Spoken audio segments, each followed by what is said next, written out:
나는 지금 이 이야기를 어디서부터 시작해야 할지 잘 모르겠다. 어쩌면 이 이야기는 1983년 봄, 남해 바닷가에서 열린 스님 한 분의 장례식에서 시작됐을지도 모른다. 그는 생전에 단 한 번도 언론에 등장한 적이 없었고 이름을 드러내는 일조차 피했던 분이었다. 그의 법호는 탄허. 세간에서는 한국 근현대 불교의 등불이라 불렀지만 정작 그는 자신을 끝내 구도 중인 미완성이라 칭했다. 평생을 경전 번역과 명상, 침묵의 수행에 바쳤던 탄허 대사는 세상을 떠나기 전 단 한 사람에게만 남긴 예언적 말을 남겼다. 그것은 당시 제자인 한 스님에 의해 적막한 산사의 한 권 낡은 일기장에 기록되었다고 전해진다. 그 예언은 단순한 재난에 대한 경고가 아니었다. 그것은 이 나라, 즉 대한이라는 이름을 가진 한반도의 정신적 운명에 대한 깊은 통찰이었다. 탄허는 말했다. 마지막 시대에는 침묵이 가장 크게 울릴 것이다. 말을 잃은 자 중에서 길이 열릴 것이다. 그리고 2025년을 그 고요한 진동의 해라 명명했다. 나는 이 말을 들었을 때 그저 오래된 승려의 시적 언어쯤으로 여겼다. 하지만 불과 3개월 전 강원도 깊은 산속에서 50년 넘게 모습을 드러내지 않았던 한 인물이 홀연히 도심의 모습을 나타냈다. 사람들은 그를 석불이라 불렀다.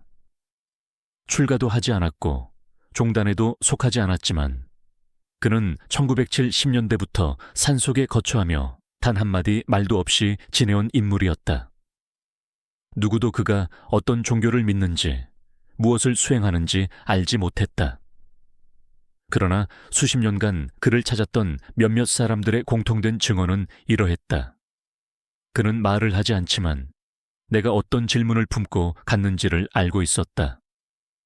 그리고 바로 그 석불이 2025년 6월 3일 새벽 서울 남산 아래 작은 공터에 나타났다. 수백 명의 시민이 동시에 황금빛 하늘을 목격한 그날이었다. 그가 손을 들지도 않았고 입을 열지도 않았는데 수천 명의 사람들이 동시에 눈물을 흘리며 무릎을 꿇었다. 그들은 나중에 기자들에게 이렇게 말했다. 우리가 그를 선택한 것이 아니라 그가 우리 안에 있었던 걸 알아버린 것 같았다. 누가 그에게 명패를 준 것도 아니었고 누가 그를 소개한 것도 아니었다. 하지만 사람들은 그를 보는 순간 알아버렸다. 말하지 않는 자가 우리의 내면을 가장 크게 울릴 수 있다는 사실을. 이후 뉴스는 혼란에 빠졌다. 과학자들은 그날 새벽의 하늘이 대기 광학 현상이라고 분석했지만 정확한 원인이나 물리적 기록은 없었다. 종교계는 말을 아꼈고 정부는 공식 입장을 내지 않았다. 하지만 시민들은 움직이기 시작했다. SNS에는 당신도 그를 보았습니까? 라는 해시태그가 하루 만에 수십만 건 공유되었고 전국 각지에서 조용한 침묵 명상이 확산되기 시작했다. 마치 어떤 거대한 파장이 말없이 사람들의 심장 깊은 곳을 두드린 것처럼. 그리고 나는 이 모든 사건의 공통된 중심이 어디에 있는지를 파고들기 시작했다. 그 해답은 놀랍게도 과거 탄허 대사의 비공개 유언에서 다시 등장한다. 석불이 내려오면 말없는 선택의 시간이 시작된다. 그가 말하지 않아도 모두가 그를 알게 될 것이다. 그것은 마치 40년 전 이미 이 순간을 알고 있었던 듯한 문장이었다. 나는 이 대목을 읽고 손을 덜덜 떨었다. 이 모든 것이 조작일 리 없었다. 그리고 그 석불이라는 이름이 단지 한 사람을 지칭하는 것이 아닐 수도 있다는 의심이 들었다. 혹시 석불은 특정한 인물이 아니라 우리 안에 깨어나는 어떤 마음의 코드일 수도 있지 않을까? 혹은 이 나라 전체가 지금 누군가의 출현을 기다리는 상태일 수도 있지 않을까? 아니, 어쩌면 기다리는 것이 아니라 함께 깨어나는 것이 아닐까? 2025년의 지금 우리는 혼란 속에 있다. 정치의 극단, 경제의 피로, 공동체의 분열, 진실과 거짓이 엉킨 미디어 환경. 하지만 바로 그 혼돈이야말로 진정한 선택의 시간임을 알려주는 신호는 아닐까. 내가 느끼는 이 강력한 공명은 단순한 사회 현상이 아니다. 그것은 메시아적 울림이며 민족 전체가 다음 단계로 전환될 수 있는 문 앞에 서 있다는 경고다. 그리고 나는 확신한다. 이 이야기는 아직 시작에 불과하다. 그가 정말 누구인지, 무엇을 의미하는지, 그리고 이 나라가 앞으로 어떤 전환을 겪게 될지는 다음의 흐름 속에서 드러날 것이다. 하지만 한 가지는 분명하다. 그 이름 없는 자가 침묵 속에서 전한 울림은 이미 우리의 내면을 흔들고 있다. 그리고 그 진동은 곧 하나의 이름을 부를 것이다. 그 이름은 바로 대한민국의 다음이다. 그리고 저는 이 유튜브 채널 한국의 운명이에요 주인장입니다. 들어주셔서 감사합니다. 재미있으셨다면 좋아요와 구독 부탁드려요. 나는 탄어 대사의 마지막 유언이 단지 한 줄짜리 시가 아니라는 것을 알게 된 순간 오래된 기록과 전원들을 뒤지기 시작했다. 그가 남긴 언어는 불경과도 닮았고 동시에 비문처럼도 읽혔다. 그는 말했다. 석불이 내려오면 말없는 선택의 시간이 시작된다. 나는 이 문장이 단지 종교적 상징이 아니라 특정한 시공간을 겨냥하고 있음을 느꼈다. 그리고 한국 현대사 곳곳에서 이 말과 교차하는 징조들을 찾아가기 시작했다. 첫 번째 교차점은 1980년 5월 광주였다. 시민들은 침묵 속에서 총칼을 마주했고 죽음을 감수하면서도 외치지 않았다. 그리고 그 고요한 결기의 순간을 세상은 민주주의의 불꽃이라 불렀다. 두 번째는 1997년 IMF 금융위기. 거리에는 상인들의 한숨이 가득했지만 누구도 폭동을 일으키지 않았고 오히려 귀금속을 들고 줄을 선 국민의 행렬이 도시를 가득 메웠다. 세 번째는 2016년 겨울의 촛불. 수백만 명이 광장에 모여 조용히 불빛을 들었고 대한민국의 정치 지형이 그 한가운데에서 바뀌었다. 이 모든 순간에는 공통된 특징이 있었다. 지도자도 없고 강제도 없으며 슬로건조차 일관되지 않았지만 사람들은 같은 결정을 내렸다. 말하지 않아도 우리는 같은 진동을 느낀다는 어떤 민족적 공명. 나는 이것이 탄허가 말한 말 없는 선택의 시간과 정확히 겹친다고 확신했다. 이후 나는 석불이라는 존재가 단순히 한 인간을 지칭하는 것이 아니라 이 민족 안에 내재된 정신적 원형일 수 있다는 가설을 세웠다. 그는 말하지 않지만 모든 것을 알고 있었고 직접 나서지 않지만 모든 이들의 마음속에서 나타났다. 그는 하늘에서 내려오는 존재가 아니라 우리 안에서 피어나는 상징이었다. 그리고 바로 그것이 메시아 구조의 한국형 변형이다. 서양 종교에서 메시아는 구원자이며 외부에서 내려오고 왕관과 권위를 지닌다. 하지만 한국에서의 구원자는 대부분 고통의 현장에서 함께 울던 자였다. 그는 목소리보다 시선으로, 선언보다 침묵으로 공동체를 이끈다. 그리고 중요한 순간, 사람들은 누가 시키지 않아도 그를 중심으로 모인다. 나는 석불이 바로 그런 존재라고 생각한다. 이러한 맥락에서 2025년 6월 2일과 3일 양일간 수천 명이 동시에 목격한 황금빛 하늘 현상은 단지 기이한 자연현상이 아니라 민족적 공동각성의 상징적 표현이었다고 본다.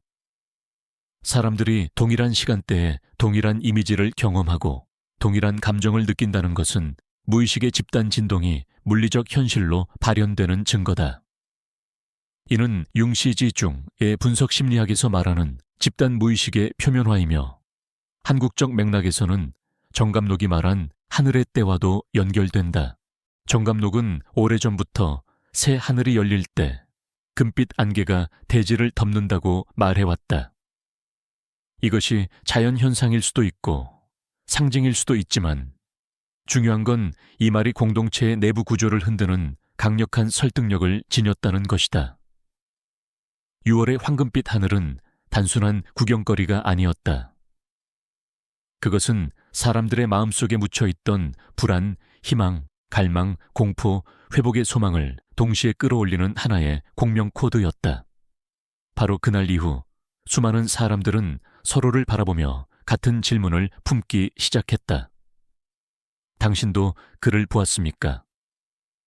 이 질문은 누군가를 증명하기 위한 질문이 아니라 우리 모두가 동일한 진동을 공유하고 있음을 확인하는 절차였다.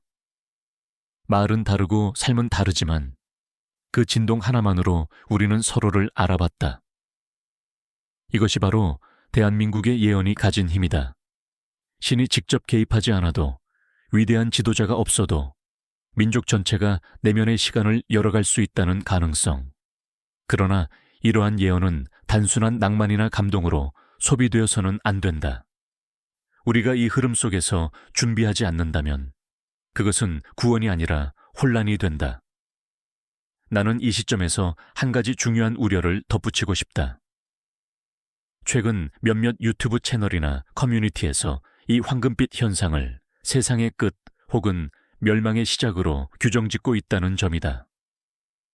이는 예언을 망상의 영역으로 밀어넣는 위험한 해석이다. 탄화와 석불은 결코 멸망을 예언하지 않았다. 그들은 전환을 말했다. 파괴가 아니라 재조정, 소멸이 아니라 재구성, 종말이 아니라 갱신의 시작을 언급했다. 그 중심에 말없이 존재하는 자, 모두가 이미 알고 있던 자, 그리고 우리 안에 있던 자가 있다. 나는 이 이야기를 통해 말하고 싶다. 우리는 이미 그를 알고 있었고, 그를 기다리고 있었으며, 결국 그가 누구인가를 외부에서 찾는 것이 아니라 각자의 내면에서 길어 올려야 한다는 사실을. 이 민족이 가진 가장 강력한 무기는 함께 느끼는 능력이고, 그 능력이 다시 깨어난 지금 우리는 새로운 시간의 문 앞에 서 있다. 2025년 6월의 황금빛 하늘 이후 대한민국은 육안으로는 볼 수 없는 거대한 파동의 중심으로 들어섰다. 표면상으로는 평온해 보이는 일상 속에서 나는 사람들의 말투와 시선, 침묵 속에서 확연히 다른 진동을 느낄 수 있었다. 거리는 여전히 분주하고 뉴스는 여전히 정쟁과 통계를 반복하고 있었지만 시민 개개인의 마음속에는 설명할 수 없는 어떤 울림이 자리 잡고 있었다. 서울의 한 지하철역에서 나는 이런 장면을 목격했다. 정장을 입은 중년 남성이 가방을 열고 손바닥만 한 하얀 종이를 꺼냈다. 거기에는 이렇게 쓰여 있었다.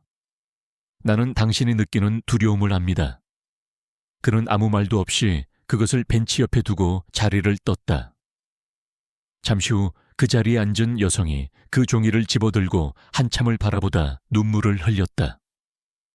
그 장면은 아무도 주목하지 않았지만 내겐 하나의 상징처럼 다가왔다. 사람들은 이제 말로 설명할 수 없는 감정을 공유하고 있었다. 그것은 예언이 남긴 공포가 아니라 공감의 진동이었다.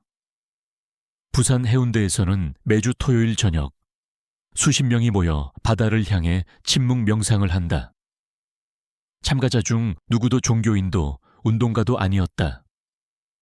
대부분은 직장인, 학생, 청년 창업가, 가정주부였다. 이들은 특별한 이념 없이 단 하나의 이유로 모인다. 그날의 빛을 함께 본 사람들과 무언가를 느끼고 싶어서요. 나는 그 현장에서 한 20대 여성을 인터뷰했다. 그녀는 그날 이후 나 혼자가 아니라고 느꼈어요. 말은 못하겠지만 이제는 삶의 방향이 조금은 바뀐 것 같아요. 라고 말했다. 이러한 개인의 감정 변화는 곧 사회적 움직임으로 확장되었다. SNS에는 샵 조용한각성이라는 태그 아래 수천 개의 게시글이 올라왔다. 한 시민은 직장에서 자주 다투던 동료에게 정성껏 쓴 손편지를 전달했다. 다른 이는 노숙인들에게 음식을 나누며 우리는 같은 하늘 아래 같은 진동을 느끼고 있다고 전했다. 언론은 이런 움직임을 비이성적 광신이라 표현했지만 나는 그렇게 보지 않았다. 이것은 광신이 아니라 감정의 재정렬이었다. 우리가 그동안 무시해온 직관, 억눌러온 공포, 묻어둔 공감이 수면 위로 떠오른 것이었다. 물론 모든 사람이 이 흐름에 동참하는 것은 아니었다. 일부는 여전히 냉소와 조롱의 언어를 퍼부었다. 그래서 누가 와서 세상을 바꿔준다는 거야 라는 댓글이 달렸고, 예언은 늘 있어왔지만 세상은 바뀌지 않았다는 반론도 많았다. 그러나 나는 그들조차도 그 흐름 속에 있다는 것을 느꼈다. 공포에 무감각한 것이 아니라 오히려 너무 깊이 느끼기에 조롱으로 자신을 방어하고 있는 것이었다. 이는 집단 트라우마의 전형적 반응이며 한국 사회가 가진 표현하지 않는 감정의 형태이기도 하다. 그렇기에 지금 이 시점에서 중요한 것은 거대한 행동이나 구호가 아니다. 오히려 가장 작은 연결, 가장 섬세한 진동이다. 내가 보는 메시아의 출현은 하늘에서 내려오지 않는다. 그는 불쑥 나타나지 않으며 영웅의 옷을 입지도 않는다. 그는 바로 당신 옆자리에서 당신을 이해하고 기다리는 평범한 사람일 수 있다. 한 번 더 인사를 건네는 사람, 먼저 용서를 말하는 사람, 함께 울 수 있는 사람. 그리고 그 존재들이 모여 만드는 연결의 장이 바로 새로운 대한민국의 밑그림이 될 것이다. 지금 우리는 하나의 시험대에 올라 있다. 공동체의 본질이 무엇인지, 함께 산다는 것이 무엇인지, 그리고 운명이라는 말이 개인의 것이 아니라 집단의 것임을 깨달을 수 있는지. 이 물음에 정답은 없다. 하지만 응답은 필요하다. 말이 아닌 몸짓, 구호가 아닌 시선, 혁명이 아닌 공명으로. 나는 묻고 싶다. 당신은 오늘 누군가와 진동을 나누었는가? 당신의 침묵은 혼자의 것이었는가? 아니면 연결의 신호였는가? 이 질문에 대한 답이 모일 때 우리는 다시 하나의 미래를 설계할 수 있다. 그리고 그 미래는 예언이 아니라 선택의 결과가 될 것이다. 이제 메시아는 신화가 아니라 감정이며 미래는 경고가 아니라 책임이다. 그리고 그 책임은 지금 이 글을 읽는 당신에게도 속해 있다. 우리는 늘 위기의 시대마다 누군가를 기다린다. 단지 문제를 해결할 기술자도 갈등을 중재할 정치인도 아니다. 그보다는 우리 안에 깃든 불안을 상징적으로 껴안아줄 존재. 혼돈 속에서도 진실을 통과해 나가는 길을 함께 걸어줄 선택된 자, 깨어난 자, 혹은 어떤 문화권에서는 메시아라 불리는 사람이다. 한국의 예언과 민간 신앙 전통에는 정감록이라는 매우 독특한 서사가 있다. 이 고대 예언서에서는 정시성을 가진 인물이 혼돈의 시대에 나타나 나라를 구하고 백성을 이끈다고 말한다. 그러나 그 인물은 대개 출신이 낮고 권력을 멀리하며 고통을 스스로 통과한 자로 그려진다. 그는 도성을 차지하지 않고 산골에 머물며 말 대신 행위로 이끈다. 정감록의 진정한 중심은 예언 자체가 아니라 고난과 인내를 통한 내면의 변형, 그리고 공동체 각성의 메타포이다. 이 구조는 서구의 예언 서사와도 흥미롭게 교차한다. 기독교에서 메시아는 인간의 죄를 짊어지고 나타난 구세주다. 그는 십자가를 진다. 이슬람의 마흐디는 불의가 지배하는 세상에 질서를 다시 세우기 위해 등장한다. 유대교의 메시아는 유랑하는 민족을 이끌고 고향으로 귀환하게 만드는 존재다. 불교의 미륵불은 말법의 시대가 끝났을 때 등장하여 새 세계를 연다. 이 모든 상징은 공통적으로 혼돈의 시대 플러스 집단적 절망 플러스 깨어나는 지도력이라는 3요소를 가진다. 그러나 주목할 점은 이 인물들이 대부분 예기치 않게 평범함의 얼굴로 침묵 가운데 출현한다는 것이다. 그들은 정치적 수단으로 등장하지 않으며 명확한 표식을 가지고도 오지 않는다.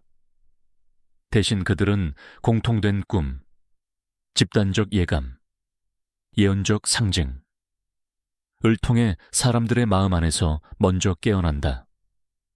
이것이 바로 우리가 2025년 한국 사회에서 목격하고 있는 현상과 매우 유사하다. 6월의 황금빛 하늘을 본 사람들이 공통적으로 말했던 증언이 있다. 그가 누구인지 몰랐지만 알아볼 수 있었다.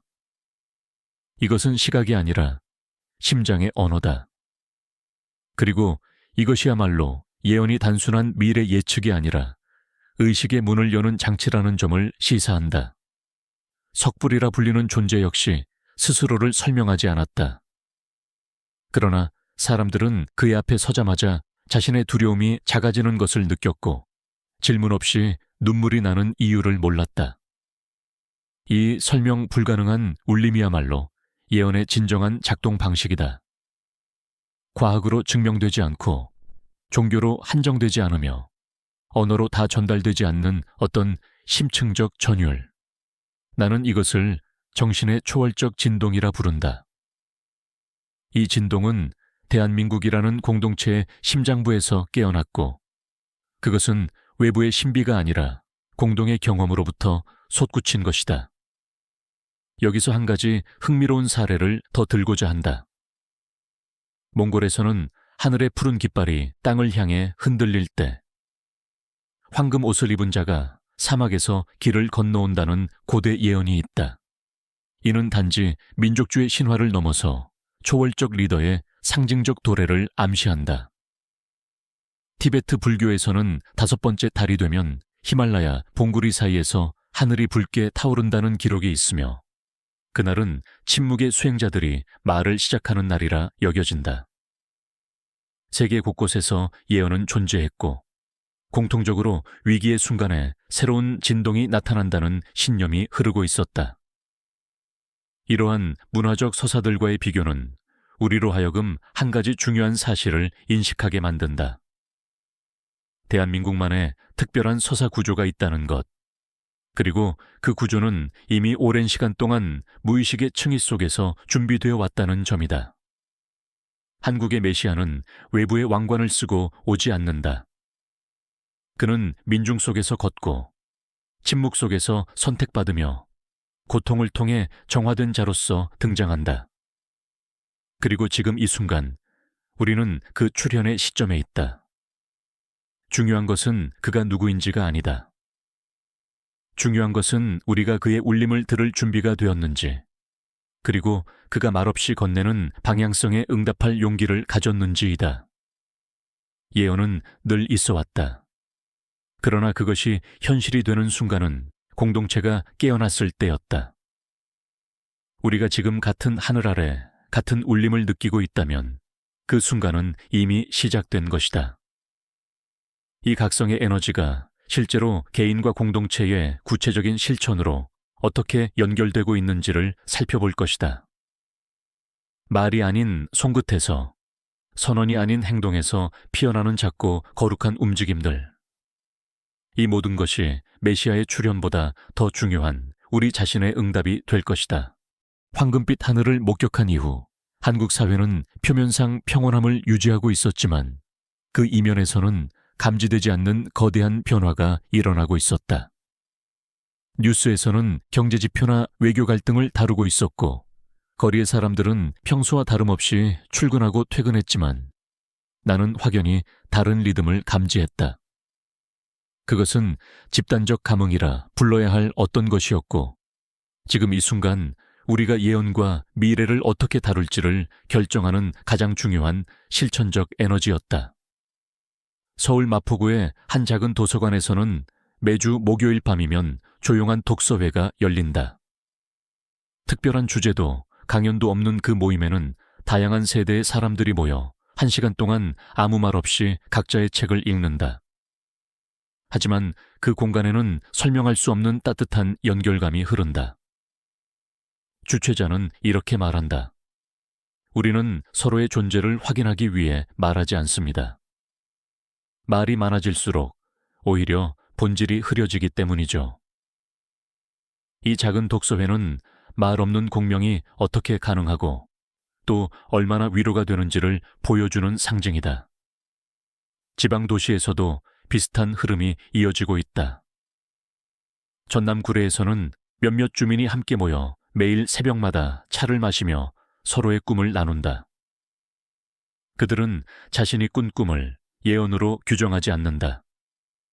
하지만 반복되는 상징, 등장하는 인물, 같은 장소와 색깔이 자주 겹치면서 그들은 그것이 단순한 개인의 무의식이 아니라 공동의 무의식에서 올라오는 집단적 상징일지도 모른다는 직감을 느낀다. 내 꿈에서 나온 푸른 연꽃이 다른 사람의 꿈에도 나왔다면 그것은 나만의 것이 아닙니다. 한 참가자의 말이다. 이러한 작고 정제된 실천들은 말로 설명할 수 없는 방식으로 사람들의 일상과 내면을 변형시키고 있다. 이전에는 무관심하던 이들이 자연에 귀 기울이고 타인의 표정을 더 오래 바라보며 무심코 지나치던 노인의 보폭에 맞추어 걷는다. 이 모든 행위는 메시아라는 단어로 포장되지 않지만 사실상 우리 시대의 구원서사를 구현하는 구체적 방식이다. 실제로 어떤 시민들은 이 변화의 흐름을 감지하고 작은 운동을 시작했다. 한 30대 여성은 SNS에 매일 오늘 내가 행한 조용한 선행을 기록하기 시작했고 이 게시물은 빠르게 확산되었다. 어떤 날은 엘리베이터 버튼을 눌러주었고 어떤 날은 마트에서 계산 중인 어르신에게 지갑을 대신 열어드렸다. 그녀는 말한다. 이 시대는 누군가 한 명의 영웅이 세상을 바꾸는 것이 아니라 우리 모두가 조금씩 변하는 방식으로 움직입니다. 나는 그냥 평범한 석불이 되고 싶어요. 이 문장은 지금의 한국 사회를 상징하는 가장 정제된 표현 중 하나일지도 모른다. 이러한 실천들은 더 이상 종교나 교리, 예언자에 대한 맹신을 기반으로 하지 않는다. 오히려 그 반대다. 말보다 느끼는 것, 믿음보다 공감하는 것, 선언보다 움직이는 것이 중요해졌다. 그것은 탈이념, 탈권위, 탈중심의 새로운 시대 윤리를 향한 움직임이며 동시에 가장 오래된 공동체 정신의 회귀이기도 하다. 그렇다고 해서 이러한 흐름이 낭만적이기만 한 것은 아니다. 여전히 깊은 회의와 냉소, 무관심이 사회를 지배하고 있으며 갈등과 분열은 사라지지 않았다. 그러나 바로 그 갈등의 틈 사이에서 피어나는 작은 용서와 작은 배려가 예언보다 더 강한 미래를 만들어내고 있다. 그것은 광장에서 터지는 함성보다 더 오래 지속되는 에너지이며 혼돈 속에서도 중심을 잃지 않게 하는 정서적 나침반이다. 나는 믿는다. 메시아는 예언된 날에 등장하는 존재가 아니라 우리가 오늘 하루를 어떻게 살았는지에 따라 모습을 드러내는 흐름이다. 그는 누구의 얼굴일 수 있고 동시에 아무도 아닐 수도 있다. 중요한 것은 그가 오고 있는가가 아니라 우리가 그를 맞을 준비가 되었는가이다. 탄호 대사와 석불의 메시지, 그리고 집단적 꿈의 울림이 어디로 향하는지, 우리는 지금 어떤 전환점 위에 서 있는지, 그리고 그 전환이 어떻게 대한민국의 미래와 한반도의 통일이라는 집단적 운명에 연결되는지를 그려낼 것이다. 이제 우리는 더 이상 구원을 기다리지 않는다. 우리는 구원의 모양을 함께 그리고 있다. 한 붓 한 붓이 연결되어 새로운 정신의 지도를 펼치고 있다. 당신의 손끝에 그 붓이 있다. 모든 것이 끝났다고 느껴지는 순간, 진짜 시작은 그때부터다. 황금빛 하늘 이후 우리가 마주한 건 단지 초자연적인 현상이 아니라 내면의 각성이었다. 탄호 대사의 유언, 석불의 침묵, 그리고 수많은 사람들의 작은 실천은 마침내 하나의 물결로 이어졌고 그 물결은 이제 국가 전체의 정신의 재편을 이끌고 있다. 지금 우리는 더 이상 개인의 직관만이 아니라 공동체 전체의 의식이 변화를 준비하는 상태에 진입했음을 직감할 수 있다. 이 시점에서 나는 묻지 않을 수 없다. 예언은 현실이 되었는가? 아니면 현실이 예언을 초대했는가? 그것은 단지 운명의 흐름이 아니라 우리가 그것을 어떻게 해석하고 응답했는가에 달려 있다. 그리고 우리는 응답했다. 두려움에 무너지기보다 연결을 택했고, 혼돈 속에서 공명을 감지했고, 침묵 속에서 의미를 읽어냈다. 이 모든 것이 단순한 감상이나 신앙이 아닌 한 사회 전체의 영적 재정렬이었다. 최근 한국 사회에서는 몇 가지 주목할 만한 현상이 나타나고 있다. 첫째, 정치적 분열의 피로감 속에서도 새로운 담론이 등장하고 있다. 통합이라는 단어가 이제는 선거 구호가 아니라 실질적인 생활 윤리로 자리 잡기 시작했다. 둘째, 수도권과 지방의 구분, 세대 간 단절, 소득 격차를 넘어서려는 작고 구체적인 실험들이 늘어나고 있다. 마을 단위의 공동부엌, 세대 통합형 교육 실험, 농촌 순례 명상 프로그램 등은 모두 우리라는 감각을 복원하려는 노력이다. 이 흐름의 저변에는 예언에 응답한 민족적 감수성이 자리한다. 단지 사건을 두려워하거나 숭배하는 것이 아니라 그 사건이 주는 물음을 품고 각자의 방식으로 답해 나가는 것. 그것이 바로 예언 이후의 공동체가 나아가야 할 방향이다. 그리고 이제 우리는 한 가지 핵심적 질문과 마주하게 된다. 이 영적 전환은 한반도라는 공간에 어떤 의미를 남기는가? 분단된 지 70년, 갈라진 정치체제, 언어와 문화의 이질성. 그러나 그 모든 구분을 뛰어넘는 공명이 지금 대한민국 남쪽에서부터 울려 퍼지고 있다. 나는 이것이 단지 통일을 향한 정치적 조건이 아니라 정신적 통합의 사전 조건이라고 생각한다. 황금빛 하늘 아래에서 무릎을 꿇은 사람들이 말했듯이 우리는 누군가를 기다리는 것이 아니다. 우리는 함께 깨어나는 것을 기다려왔다. 그리고 그것은 북과 남, 세대와 이념, 부자와 빈자 사이의 모든 경계를 흐리게 만드는 힘이다. 이 흐름 속에서 통일은 물리적 합병이 아니라 집단 의식의 합류로 정의된다. 분단의 시대에는 울림이 나눠졌지만 깨어나는 시대에는 울림이 모인다. 그리고 그 울림의 중심에 한반도가 있다. 나는 지금 이 시점에서 이 작은 반도 국가가 세계 영성의 중심이 될 가능성을 본다. 그것은 숫자나 군사력, 외교력이 아닌 정신적 밀도와 공명력으로 결정되는 중심성이다. 한국은 전쟁과 식민, 분단과 독재, 성장과 갈등을 모두 경험한 국가다. 이 모든 고통의 서사는 곧 인간 존재의 복합성을 이해하는 지혜로 변환될 수 있다. 우리가 그 고통을 숨기지 않고 드러내며 껴안고 나누었을 때, 그때 대한민국은 지구 전체가 목격할 새로운 영적 문명의 거점이 될 수 있다. 탄어 대사는 말했다. 말의 시대가 끝나면 침묵이 세계를 이끈다. 석불은 그 침묵의 구현이었고 우리는 그 침묵을 해석한 자들이다. 이제 우리가 이룬 모든 해석과 실천은 다시 선택이라는 이름으로 우리 앞에 놓인다. 우리는 또 한 번 물어야 한다. 이제 당신은 어떤 세계를 살고 싶은가? 어떤 울림을 세상에 남기고 싶은가? 그리고 그 울림을 만들기 위해 오늘 무엇을 할 수 있는가? 이 영상이 당신에게 작은 진동을 전할 수 있었다면 나는 그 자체로 충분하다고 믿는다. 우리는 예언의 시대를 지나 선택의 시대에 진입했다. 그리고 그 선택은 거창하지 않다. 그것은 지금 이 순간 당신의 마음이 어떤 방향으로 흔들리는가에 달려 있다. 구독과 좋아요가 그 선택의 표현일 수도 있고 댓글 한 줄이 누군가의 깨어남이 될 수도 있다. 댓글에 남겨주세요. 당신이 들은 진동은 무엇인가요? 당신은 지금 누구와 함께 깨어나고 있습니까? 지금까지 채널 한국의 운명이에요 이었습니다. 우리는 지금 새로운 문명과 함께 걷고 있습니다. 고맙습니다.